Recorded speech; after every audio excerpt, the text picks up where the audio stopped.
It's First Impressions with the great Del Pullen. And then this is the segment where he watches the first episode of 2 TV shows and then tells you if it's worth your time. Welcome back to the show, Del Pullen. Thank you very much, James. Good to be back. Okay, so the normal paradigm on First Impressions is we do a contemporary show and a classic show. And today we're doing Get Smart and Archer.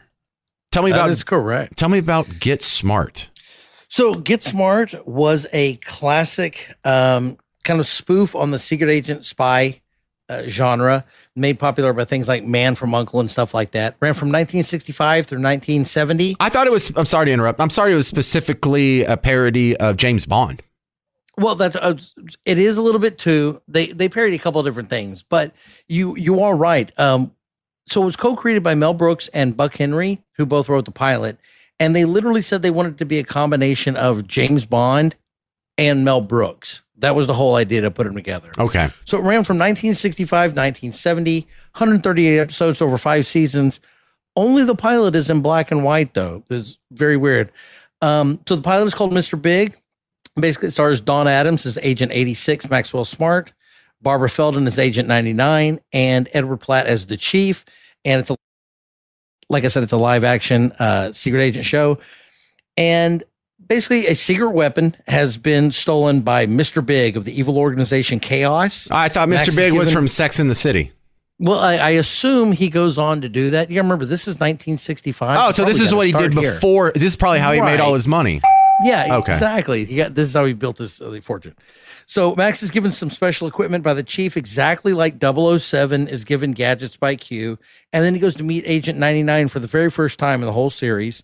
Together, they investigate to discover Mr. Big, who's actually a little person, ironically enough, and discover he wants to destroy the Statue of Liberty with this secret weapon.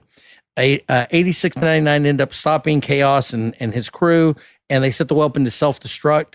And during that, they end up blowing up Mr. Big. Is this show any good? You know what? I watched it a lot as a kid, and I still pair it with things like the Beverly Hillbillies, Addams Family, the Munsters, things like that. Oh, that's high praise. It's older, but man, I enjoyed the pilot. It still holds up. If you like Mel Brooks films like Blazing Saddles, Spaceballs, stuff like that, it's zany. It's goofy. Okay. I still think it's funny. It's a little tame, but whimsical can be good. I did see the Archer. I did see the Steve Carell version of Get Smart, the theater one that came out like 10 years ago, and I liked that. Correct. It did spawn 2 TV movies, and then of course that feature film, and I believe was it like 2008 or something like that. All right, so Get Smart. I might have to give that a try one day. Now, Archer. Archer is a show that I started, but I quit on it after about a season. Okay. So Archer is an animated show. We guess we should start there on the FXFX channel. Ran from 2009 to 2023, 145 episodes, 14 seasons. And the pilot is called Mole Hunt. It's created by Adam Reed, who also worked on Sea Lab 2021 and Frisky Dingo. Yeah. This is a very much like Adult Swim type show, except that it was on FX. So the weird thing about it is that some seasons will have a theme behind them, and they'll rename the show for that. So like one season is called Vice, and it's when they become criminals. Dreamland, it's set in the 50s. Space 1999 is the sci-fi future. And Danger Island is set in a World War II era adventure island a la Indiana Jones. Okay, so I recognize the guy who does the voice of Archer. Isn't it the same guy that does Bob's Burgers? It is, and it's the same guy we did the other day on Home Movies. That's H. John Benjamin. So we open with Sterling Archer, voiced by Benjamin, during a simulated torture session, and it's interrupted by the head of the agency that he works for, his mother, Mallory Archer, voiced by Jessica Walters, who you might remember as the mom from Arrested Development. Yeah.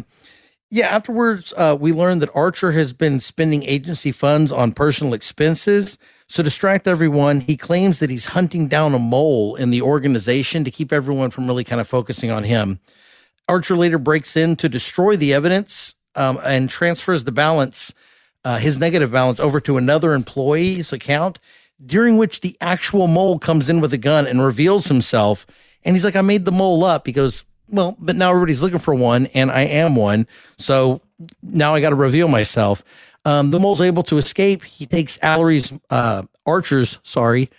mom hostage, the leader of the organization, but Archer kills him, and the guy ends up taking the blame for the money. So Archer's off the hook for all the money that he embezzled. Okay, so the reason I got off of Archer is it was funny, and future episodes, I'm sure I would enjoy them, but it wasn't so dang good that I could ignore everything else that was on my list. Was I wrong to give up on Archer?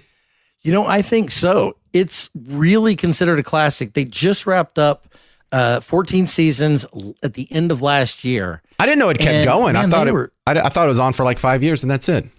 No. 14 seasons, man. And like I said, there's a part where Archer goes into a coma, and for 3 years, each year is a completely separate time period where you delve into his psyche as all the characters are reimagined before he comes back out of the coma. And that was really cool too. But the show is a long-running series of repetitive gags. It has almost a feel of Arrested Development, where the longer you watch, the more jokes you're going to get that are built into the show. I hear you. All right. Well, that sounds like I might give it another shot. Great episode again, Del, of First Impressions. Tell them how they can find you outside the James Show. So on podcast and YouTube, the channel is called TV Showcase. Showcase is one word. We're on all your podcasts, YouTube, and really anywhere else you can find us. What we do is we take these first impression shows, I add a little bit more to them, beef them up a little bit. Those are available. And then my old show Pilot Pass is available as well. And we're actually looking at releasing longer form content that goes more in depth on just things about television. If you love television, hopefully tune into TV Showcase and learn as much as you want. All right, that's enough. Thank you very much, Del Pullen. This has been First Impressions on the James Show. News Talk 820 WBAP, now on FM at 93.3.